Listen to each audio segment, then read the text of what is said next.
Oke, kita mulai ya. Bismillahirrahmanirrahim. Assalamualaikum warahmatullahi wabarakatuh. Waalaikumsalam warahmatullahi wabarakatuh. Ini sekarang kita lanjut lagi tentang materi biokimia tentang lipid ya. Nanti kita bahas satu-satu. Apa itu lipid di sini ya? Ini beberapa tujuan diskusinya. Yang pertama pengertian lipid ya, fungsinya. Kemudian nanti kita masuk ke penggolongan lipid ya. Jadi lipid itu ada 3 jenis. Yang utamanya ada lipid sederhana, kemudian ada lipid majemuk dan lipid turunan atau disebut juga derivat lipid. Kemudian ada juga yang kita bahas tentang menguraikan struktur dan sifat-sifat fisika secara kimia dari beberapa lipid, yaitu adalah asam lemak dan juga lemak di situ ya. Atau disebut juga ini TAG ya. Triasil gliserol atau trigliserida. Nah, kita bahas itu apa. Kemudian nanti kalian juga diharapkan bisa tahu perbedaan asam lemak jenuh dan juga tidak jenuh, bedanya apa di situ. Ya. Ini sering dibahas nih atau sering keluar biasanya. Kemudian bagaimana hubungan antara struktur lipid dengan daya tahan lemak terhadap oksigen di situ terutama ya, atau terhadap oksida. Ya. Kemudian nanti kita juga bisa bahas atau membedakan beda fosfolipid, kemudian fosfolipid bedanya apa sama sfingolipid dan juga kolesterol di situ.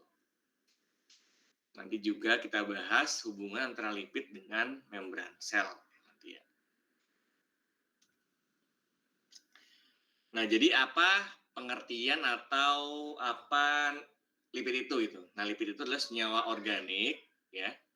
Ini pengertian secara umum ya, senyawa organik yang tidak dapat larut dalam air ya, di situ ya. Tetapi karena dia adalah senyawa nonpolar biasanya nih, senyawa organik nonpolar ya. Nonpolar. Dia dapat larut atau dapat diekstraksi dengan pelarut nonpolar juga. Nah, biasanya pelarut nonpolar itu adalah kloroform yang pertama, kemudian ether dan juga benzena di situ ya. Nah, coba kalau misalnya di rumah tuh contoh lipid apa sih biasanya? Dari pengertian ini, senyawa organik yang tidak larut dalam air tetapi larut dalam pelarut nonpolar. Biasanya apa itu kalau di rumah? Berarti dia harus senyawa organik. Yang pertama, syaratnya senyawa organik ya. Senyawa organik. Senyawa organik itu berarti senyawa yang mengandung hidrokarbon. Ya. Hidrokarbon itu berarti C sama H. Terus yang kedua, dia tidak larut air, tapi dia larut dalam pelarut nonpolar. Coba contohnya apa? Minyak bukan Pak. Mentega, susu, kuning telur. Susu bukan ke lipid sih ya. Ya ada lipidnya tapi cenderung ke protein ya. Kuning telur, terus apa lagi? Minyak, Daging Bapak. dan ikan, Bapak. Mentega, Pak. Mentega. Daging dan ikan juga cenderung ke protein ya. Ada lipidnya cenderung ke protein. Apa lagi? Mayones, Pak. Mayones, boleh deh mayones. Ya, oke. Udah, ada lagi? Nah itu nih, kalau kita lihat semua ini kuning telur, kemudian minyak, kemudian mentega, dan juga mayones, itu dia pasti tidak larut dalam air ya, tetapi dia bisa larut dalam kloroform, ether, dan juga benzena di situ ya. Tiga-tiganya itu pelarut nonpolar. Oke. Nah sekarang kita masuk ke penggolongan lipid. Nah lipid yang pertama adalah lipid jenis asam lemak ya. Asam lemak. Nah, kalau ada kata asam di sini, berarti dia apa nih? Masuknya golongan asam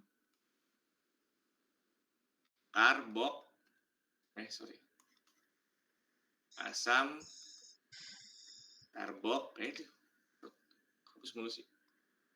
asam karboksilat. Nah, tapi bedanya antara asam lemak dengan asam karboksilat pada umumnya ya, itu biasanya si asam lemak ini dia punya rantai C yang panjang gitu.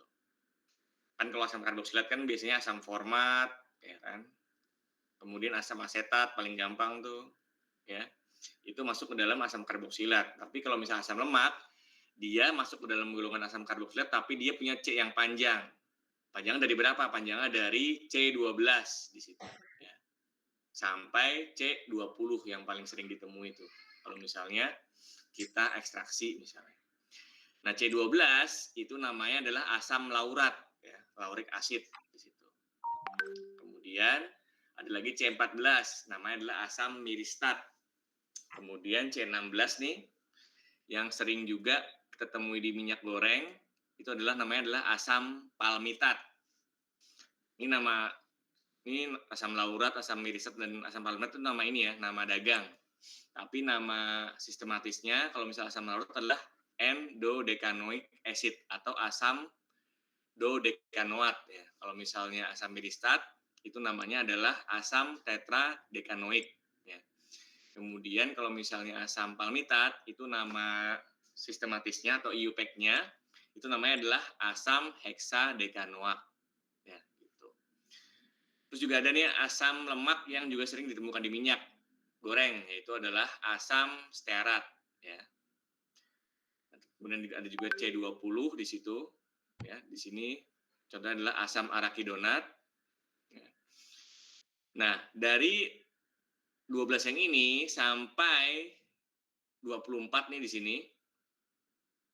Ini kan ada tanda apa namanya nih? Setelah titik 2 ada tanda 0 ya. Nah, ini maksudnya adalah dia tidak punya ikatan rangkap di situ ya. Nah, asam lemak yang tidak punya ikatan rangkap, yang tidak punya ikatan rangkap, itu adalah namanya asam lemak jenuh. Ya. Nah, asam lemak yang punya ikatan rangkap,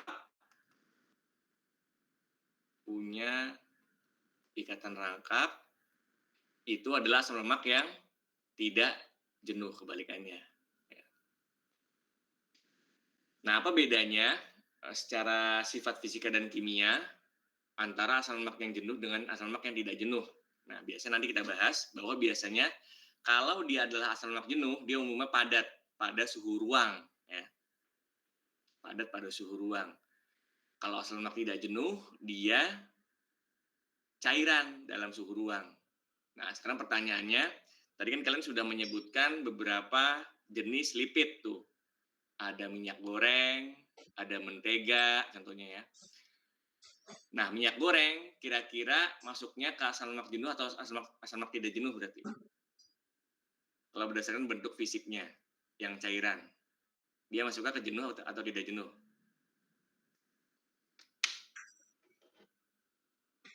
Minyak goreng.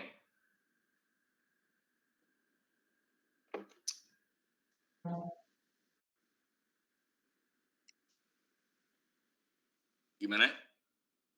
Minyak goreng masuknya ke asam lemak jenuh atau tidak jenuh? Tidak jenuh nggak sih?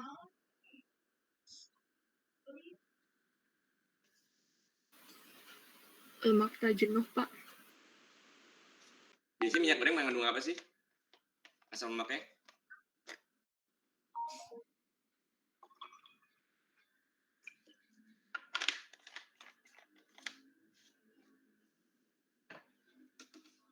Mengandung apa biasanya minyak goreng? Asam stearat.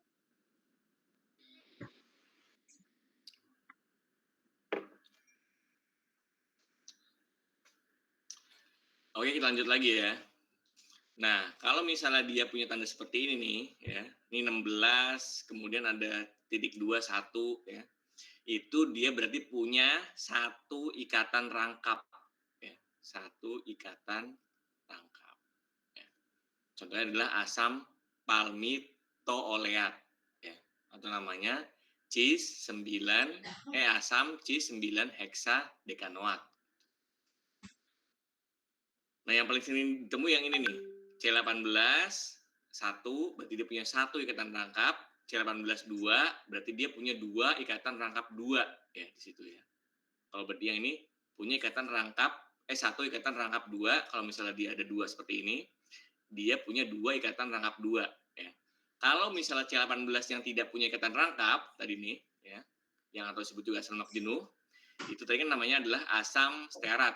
Tapi kalau dia C18 yang punya 1 ikatan rangkap ya, berarti namanya adalah asam oleat ya. Kalau dia punya 2 ikatan rangkap, namanya adalah asam linoleat. Kalau dia punya 3 ikatan rangkap C18-nya, namanya adalah asam linolenat ya, atau alpha linolenic acid gitu. Jadi gitu ya. Jadi walaupun dia punya sama-sama C18, dia bisa tidak punya ikatan rangkap, punya 1, 2 atau 3 ikatan rangkapnya seperti itu. Nah, si asam lemak ini itu salah satu golongan lipid yang masuk lipida sederhana. Jadi selain asam lemak juga ada fosfogliserida, ya. Kemudian ada glikolipid, ya macam-macam lah kayak gitu. Nah, bagaimana struktur dari asam lemak? Karena dia merupakan asam karboksilat, pasti di ujungnya itu adalah COOH ya. Atau bisa kalian tulis seperti ini ya. COOH. Tapi bedanya ada di sini nih ya. Di bagian rantai C-nya, kan kalau ini kebalik nih, ini kan bagian karboksilnya ya, gugus karboksilnya. Nah, bagian yang ini adalah bagian yang nonpolarnya atau yang membedakan dia antara asam lemak dengan asam karboksilat pada umumnya ya, di situ. Nah, kalau kalian lihat di sini, ini ada berapa C berarti? Coba hitung. 6, Ada berapa nih C-nya? 9, 10, 11, 12, 13, 14, Coba bisa dihitung nggak? 17, 18. C-nya di situ ada berapa tuh? 18.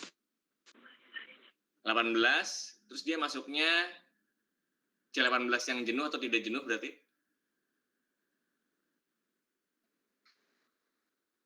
Tidak jenuh. Karena ada rangkap. C18-nya jenuh atau tidak jenuh?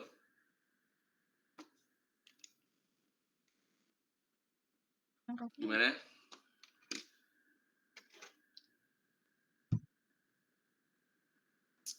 C18-nya jenuh atau tidak jenuh? Coba.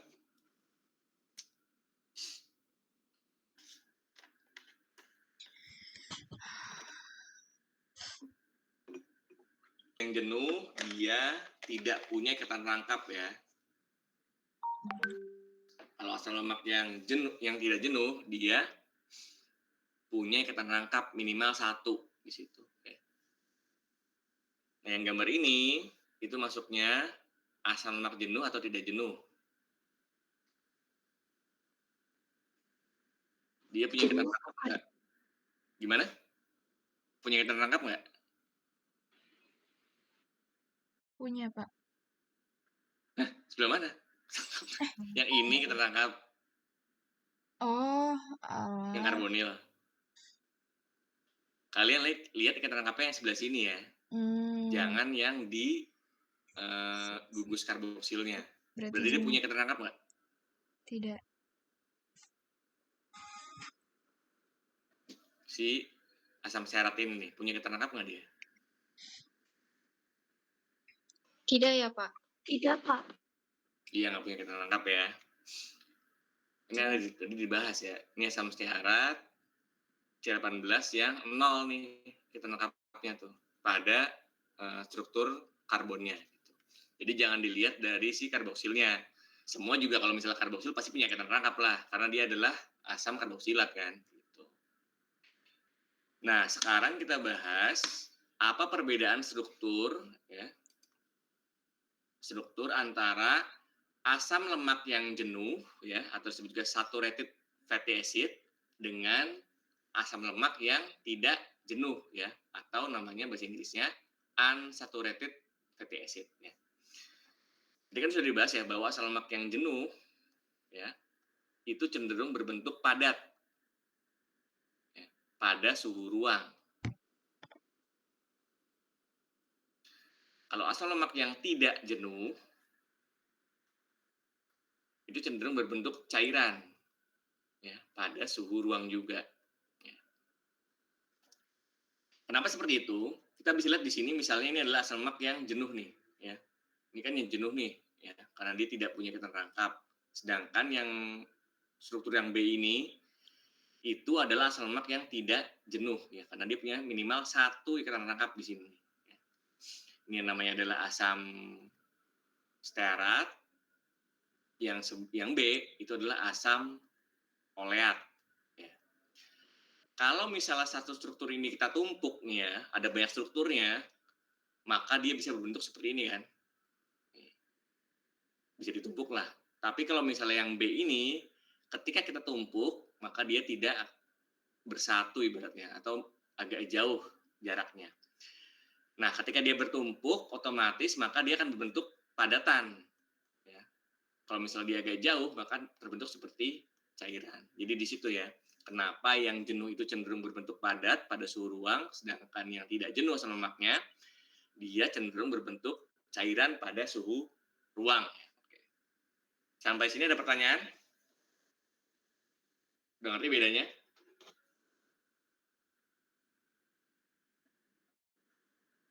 Ada pertanyaan di sini? Oke. Ini tadi sudah dibahas juga bahwa untuk asam lemak yang jenuh, ya, dia itu cenderung berbentuk padat, sedangkan asam lemak yang tidak jenuh, karena dia tidak bisa ditumpuk tadi tuh secara konformasi ya bentuknya, maka dia berbentuk cairan di situ ya. Nah sekarang selain ada asam lemak, ada namanya adalah triasil gliserol atau biasa disingkat TAG. Atau namanya adalah trigliserida ya. Atau kalau misalnya kita lihat di itu namanya adalah minyak ya, minyak. Nah, apa TAG ini? TAG ini adalah gabungan antara asam lemak dengan gliserol ya. Ini gliserolnya nih ya. C3H5OH 3 kali ya. Gitu. Gliserol bergabung dengan cara kondensasi ya di situ ya menjadi ester. Esternya bentuknya adalah triasil gliserol gitu. Jadi sebelah sininya itu adalah dari gliserol nih. Ini bagian dari gliserolnya. Sedangkan bagian yang ini ya itu adalah masing-masing dari asam lemak. Jadi pada triasil gliserol dia terdapat 3 asam lemak ya. Bisa sama, bisa berbeda di situ ya. Kalau misalnya sama berarti ya apa namanya? Asam lemaknya homogen. Kalau misalnya berbeda, maka dia asam lemaknya heterogen. Ini contohnya di sini. Ini adalah bagian gliserolnya pada TAG atau triasil gliserol atau trigliserida. Dia terdiri dari 3 jenis asam lemak yang berbeda. Ada dari asam miristat, ya, ini asam miristat C12. Ada dari asam stearat, ya, C18 yang jenuh. Ada dari asam palmito-oleat, ya, asam C16 yang tidak jenuh di situ. Ya. Jadi bisa mix tuh asam lemaknya. Ya.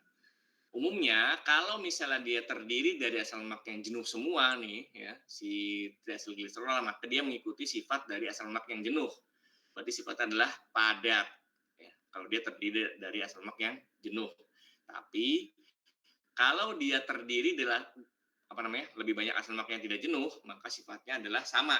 Sifatnya mengikuti asam lemaknya, yaitu adalah cairan di situ ya, kayak gitu. Nah, kemudian tadi sudah ada asam lemak, kemudian ada triasil gliserol atau TAG atau trigliserida. Sekarang adalah lilin atau wax namanya ya. Nah, lilin ini biasanya kita temukan pada sarang lebah tuh di situ ya. Nah, lilin atau wax dia terdiri dari asam palmitat ya, yang terdapat pada sarang lebah ya, dan juga 1 triakontanol di situ ya. Jadi dia sama nih, dia juga ester ya, sama dengan triasil gliserol atau trigliserida. Gabungan antara alkohol dengan asam karboksilat membentuk ester. Nah, biasanya lilin ini dia panjang ya C-nya ya, karena dia gabungan tadi dari alkoholnya panjang dan juga dari asam karboksilat itu juga panjang tuh di situ ya. Panjang rantainya bisa antara 14 sampai 34 rantai atom karbon di situ ya, cukup panjang di situ berarti. Nah, kemudian selanjutnya selain ada asam lemak, kemudian ada trigliserida atau triasilgliserol, ada lilin atau wax, ada juga fosfolipid.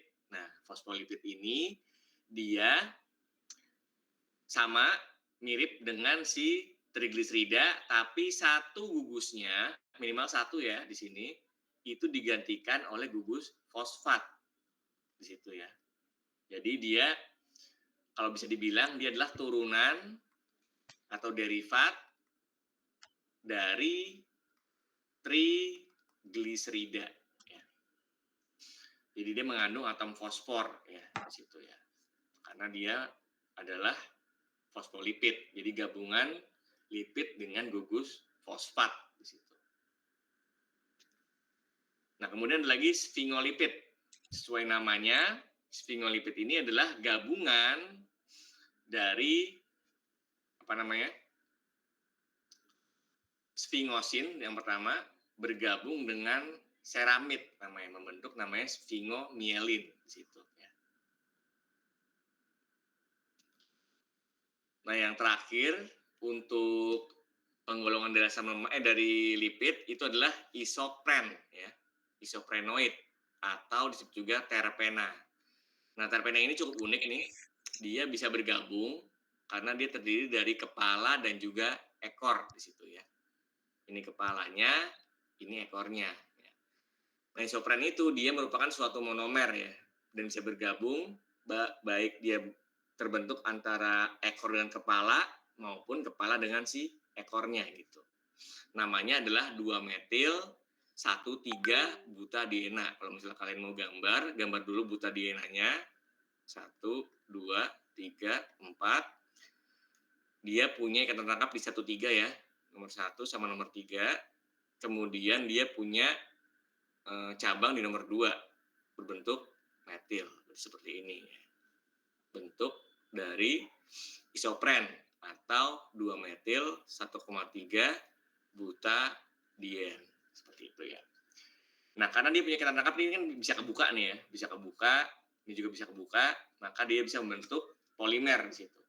Contohnya yang paling gampang adalah geraniol yang merupakan penggabungan dari 2 isopren melalui penggabungan kepala dengan si ekornya gitu. Atau dia juga bisa bergabung antara ekor dengan si ekor gitu ya.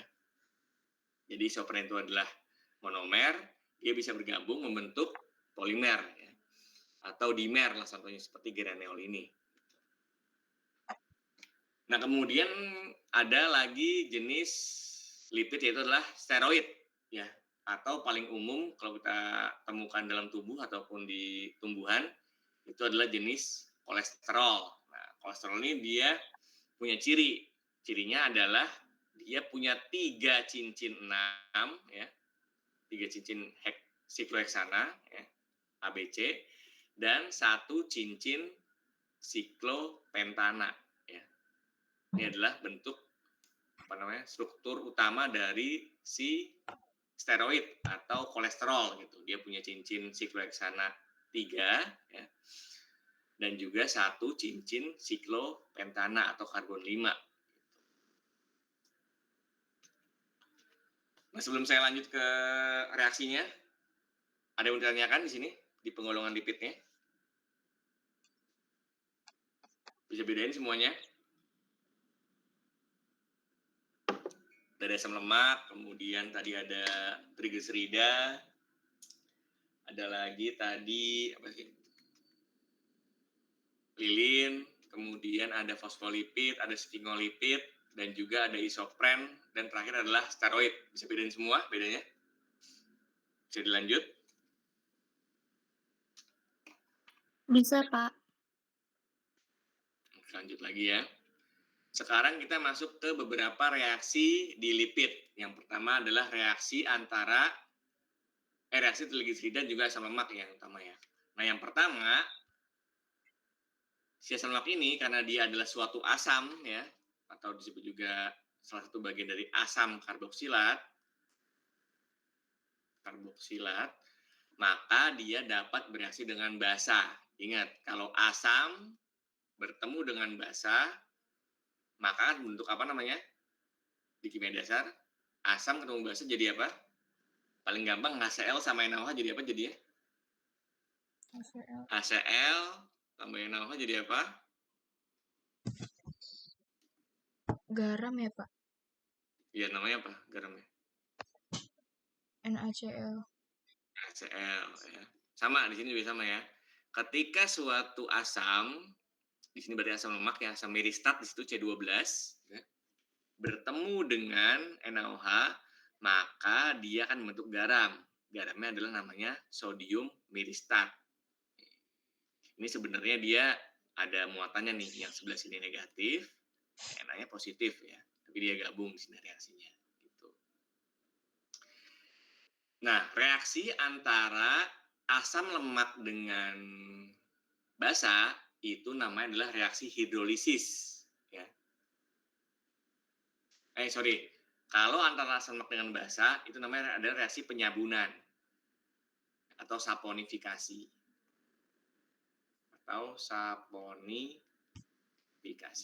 Tapi kalau reaksinya dengan air nih di sini, misalnya asam lemak ketemu sama air, itu adalah reaksi hidrolisis di situ ya. Bisa bedain ya nanti ya. Nah, kemudian ada namanya reaksi oksidasi ya. Oksidasi ini biasanya bisa terjadi pada asam lemak tidak jenuh ya. Yaitu adalah asam lemak yang punya minimal satu ikatan rangkap. Contohnya adalah asam oleat. Nanti reaksinya, ketika suatu asam lemak tidak jenuh yang punya minimal satu ikatan rangkap, maka dia bisa terbuka di sini nih ya. Terbuka dan membentuk ikatan dengan atom oksigen ya, membentuk senyawa baru, namanya adalah senyawa peroksida. Nah, biasanya untuk asam lemak yang jenuh itu sangat mudah untuk dioksidasi ya. Tapi untuk asam lemak yang tidak jenuh itu agak sulit karena dia bereaksi dulu sama si ikatan rangkapnya, baru ketemu sama si atom karbonnya seperti itu. Makanya minyak-minyak yang punya asam lemak yang tidak jenuh cenderung lebih bagus ya, atau lebih baik atau lebih mahal malah ya, karena dia bisa menahan adanya reaksi oksidasi ini. Kan kalau misalnya peroksida ketika masuk ke dalam tubuh kan kurang bagus ya, karena dia bisa mengoksidasi berbagai macam senyawa dalam tubuh kan. Nah, kalau kalian konsumsi asam lemak yang tidak jenuh, itu cenderung jauh lebih baik dibandingkan asam lemak yang jenuh, karena dia bisa menahan reaksi dengan si oksigen untuk membentuk peroksida nantinya. Ya. Makanya juga ketika kalian menggunakan minyak yang berulang kali dipakai itu, ya sudah dipakai berulang kali memasak, otomatis kan dia sudah menghitam. Itulah salah satu tanda bahwa minyaknya sudah teroksidasi karena berubah menjadi warna hitam. Nah, kemudian adalah reaksi hidrogenasi. Nah, reaksi hidrogenasi ini biasanya digunakan untuk ini ya, membuat asam lemak yang tidak jenuh ya menjadi asam lemak yang jenuh ya. Misalnya dalam contoh pembuatan margarin.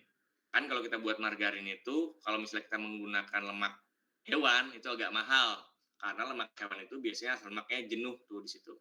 Makanya orang-orang atau perusahaan itu dia menggunakan asam lemak yang tidak jenuh yang berasal dari tumbuhan yang cenderung jauh lebih murah atau lebih ekonomis. Dengan metode ini, dengan adanya katalis nikel dan juga adanya gas hidrogen, dia bisa terhidrogenasi nih, bisa putus ikatan rangkapnya menjadi ikatan yang tunggal. Di sini misalnya asam oleat ya, dia berbentuk liquid pada suhu 20 derajat, maka ketika kita hidrogenasi dengan katalis nikel dan juga gas hidrogen, dia bisa lepas ya, ikatan lengkapnya membentuk ikatan tunggal menjadi asam stearat yang berbentuk padat pada suhu 20 derajat Celcius di situ. Jadi suhunya sama tapi dia bentuknya berbeda. Awalnya dia liquid, si asam oleatnya berubah menjadi padatan ya, atau ya padat lah. Gitu. Nah kemudian selanjutnya adalah halogenasi. Ini sama juga ya. Jadi reaksi oksidasi, kemudian reaksi hidrogenasi, dan juga reaksi halogenasi sama. Bedanya adalah atom yang masuk. Kalau oksidasi, atom yang masuk adalah oksigen. Kalau hidrogenasi, atom yang masuk adalah hidrogen. Kalau halogenasi, atom yang masuk adalah apa berarti? Atom golongan Halogen. apa? Golongan halogen, Pak. Halogen golongan berapa berarti? Golongan 7 ya, Pak? Golongan 7, A apa B? 7A. 7A, oke. Berarti di sini itu tidak hanya terbatas pada I2 ya. Ini bisa kita ganti nih. Bisa F2, bisa Cl2, bisa Br2 ya. Karena semuanya adalah golongan 7A atau disebut juga golongan halogen. Oke. Oke, sekarang untuk reaksinya ada pertanyaan. Tadi ada beberapa reaksi ya. Ada reaksi hidrolisis atau penyabunan ya, tergantung apa namanya reaksinya. Kalau sama basa jadinya penyabunan, kalau sama air jadinya hidrolisis ya. Kemudian ada reaksi oksidasi, hidrogenasi, dan juga halogenasi. Ada pertanyaan apa di sini? Untuk reaksi-reaksi utama ini di lipid, terutama untuk asam lemak dan juga apa namanya trigliserida. Bisa kita lanjut lagi?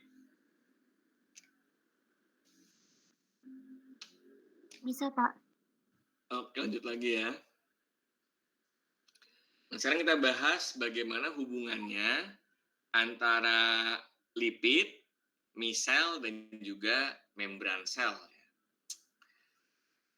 Nah, pada membran sel ya, itu ada beberapa lipid yang bekerja di situ.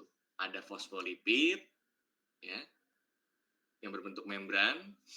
Kemudian ada glikolipid ya. Ada juga kolesterol ya, dan juga nanti ada integral protein ya. Yang mau saya bahas di sini adalah fosfolipid nih di sini nih, fosfolipid. Nah, kalau kita lihat di situ bentuk dari membran sel itu dia fosfolipidnya ada bilayer atau ada dua lapisan gitu. Bagian yang luar ini nih ya, itu sifatnya adalah polar ya, karena dia bagian fosfatnya. Artinya dia bisa larut dalam air. Sedangkan bagian yang dalamnya sini ya, yang bilayer juga nih, itu sifatnya adalah non polar. Ya, artinya dia larut dalam lemak tapi dia tidak larut dalam air. Jadi nanti di situ senyawa yang bisa masuk dan keluar itu sangat selektif ya, atau diseleksi lah. Dia bisa larut dalam yang polar, nanti bisa bergerak-gerak nih di sini senyawanya. Nah, sifat dari membran sel yang berbentuk fosfolipid yang bilayer ini namanya adalah fluid mozaik ya. Atau dia berbentuk mozaik lah seperti itu, karena dia bisa menggerakkan si senyawa-senyawa dan juga selektif terhadap senyawa-senyawa tertentu. Jadi yang bisa keluar masuk sel itu dia tertentu-tertentu aja ya, nggak bisa semua yang masuk ataupun keluar. Nah, sekarang kita masuk ke cara penentuan lipid. Ya. Ini cara umum penentuan lipid ya. Jadi yang pertama, kalau kalian punya apa namanya sampel atau di jaringan, itu nanti kalian bisa campurkan si sampel tersebut yang sudah diekstraksi ya dengan campuran metanol air plus kloroform. Bagian metanol air itu adalah bagian yang polar. Bagian kloroformnya itu adalah bagian yang non polar. Nah, sekarang pertanyaannya, kira-kira menurut pengertian lipid yang tadi di awal tadi tuh, si lipid ini larutnya di kloroform apa di metanol air berarti?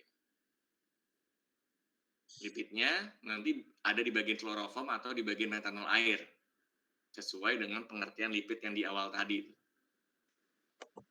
Di kloroform, Pak. Di kloroform karena dia merupakan bagian yang karena lipid adalah senyawa organik yang tidak larut dalam air namun larut dalam pelarut nonpolar kan. Tadi disebutin kan ada kloroform, kemudian ether dan juga benzena. Berarti nanti sebagian besar lipidnya ya itu larut dalam kloroform ya. Nanti kalian bisa pisahkan si lipid ini dengan dua cara. Yang pertama dengan cara kromatografi adsorpsi namanya. Nanti kita bahas ini mungkin harusnya udah sih ya di kimia analitik. Dan juga dengan cara thin layer kromatografi atau TLC atau kromatografi lapis tipis. Nah, nanti dari kromatografi adsorpsi ini kebagi tuh. Ada lipid yang tidak punya muatan atau netral, ada lipid yang mungkin bentuk apolar, ada juga lipid yang bermuatan atau charged lipid.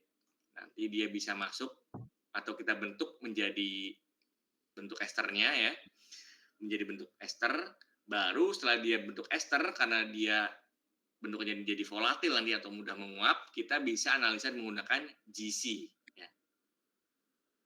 GC ataupun HPLC. Nanti bisa kelihatan tuh. Walaupun nanti biasanya pakai GC biasanya. Bisa kelihatan. Kita bisa bedakan mungkin C14, C16, C18 dan juga C16 yang ikatan rangkap. Jadi dia bisa terpisah dengan adanya kromatografi, kromatografi gas liquid. Nanti hubungannya yang sumbu Y itu adalah konsentrasi, yang sumbu X itu adalah waktu elusi atau waktu retensi namanya kalau misalnya di HPLC ya. Gitu. Oke, sampai sini ada pertanyaan? Untuk penentuan lipid nih. Bisa lanjut lagi?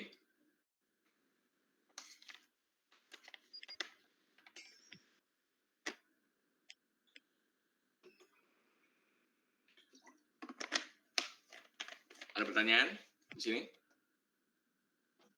Mungkin bisa dilanjut, Bapak. Oke, kita lanjut lagi ya. Nah, sekarang tadi kan sudah bahas beberapa struktur dan juga reaksi dan juga bagaimana penentuan lipidnya. Nah, sekarang kita masuk ke metabolisme asam lemak terutama ya. Beberapa metabolismenya yang itu adalah beta oksidasi, kemudian lokasi proses degradasi, jumlah ATP yang dihasilkan, dan proses pembentukan badan keton namanya. Ya. Nah, sekarang kita masuk ke oksidasi asam lemak. Nah, pada tubuh ya, si asam lemak ini itu dapat menghasilkan namanya asetil-CoA. Ya, kalau kalian ingat, ini adalah salah satu bentuk atau prekursor dari siklus Krebs, ya kan? Nah, si asetil-CoA ini dia nanti bisa masuk ke siklus Krebs dan juga bisa menghasilkan namanya ATP kan. Nah, kalau kita hitung dari satu molekul C16 ya, ini tergantung panjang rantainya ya. C16 dia dapat menghasilkan yang pertama 8 asetil-CoA ya, 7 NADH dan 7 FADH2 ya. Dengan sebelumnya dia aktivasi sebanyak 2 ATP. Berarti dia ada minus 2 ATP di awal ya. Ini aktivasi dari C16 bentuknya asam lemaknya menjadi C16 dalam bentuk asil CoA ya. Baru nanti setelah bentuk C16 asil CoA dia bisa digunakan untuk proses oksidasi asam lemak.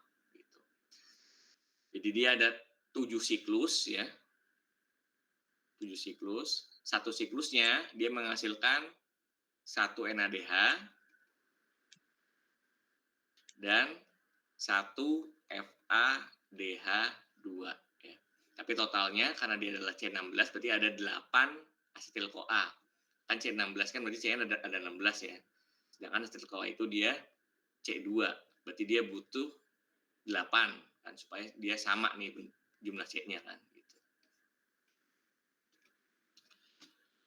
Nah, kalau kita hitung C16 itu kan menghasilkan 7 NADH plus 7 FADH2 dan 8 asetil-CoA. Nah, ingat 1 NADH itu setara dengan 2,5 ATP.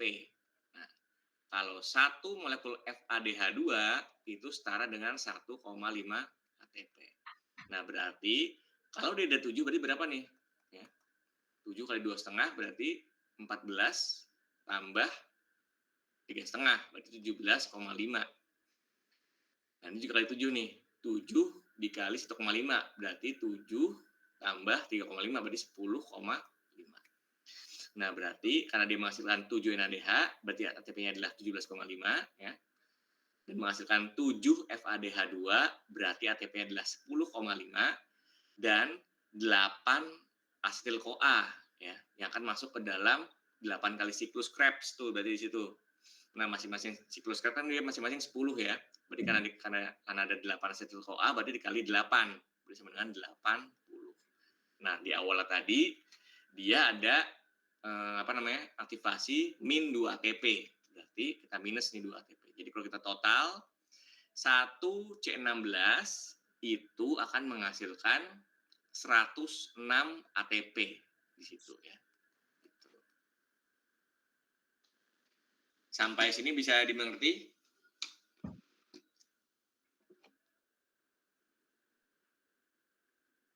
Reaksinya? Paham reaksinya? Ada berapa total ATP-nya? Ini sama sih beta oksidasi juga. Nah, ini terakhir yaitu adalah pembentukan badan keton. Nah, pada kondisi asam lemak berlebih ya, contohnya seperti orang yang obesitas atau gemuk gitu. Nah, si asetil-CoA itu tidak hanya diproses menjadi beta oksidasi, tapi juga bisa berubah menjadi senyawa keton atau disebut juga adalah ketogenesis. Makanya biasanya orang-orang yang gemuk atau obesitas yang punya asam lemak berlebih, dia cenderung baunya kurang sedap tuh karena dia membentuk senyawa keton ketika dia beraktivitas di situ dan membutuhkan energi. Karena asam lemaknya nanti menjadi asetil-CoA itu tidak hanya diproses menjadi beta oksidasi, tapi diproses menjadi namanya ketogenesis atau senyawa keton yang umumnya lebih bau dibandingkan bentuk asam lemak seperti itu. Oke, ini udah selesai. Ada pertanyaan lagi untuk ininya nih, materinya? Nggak ada.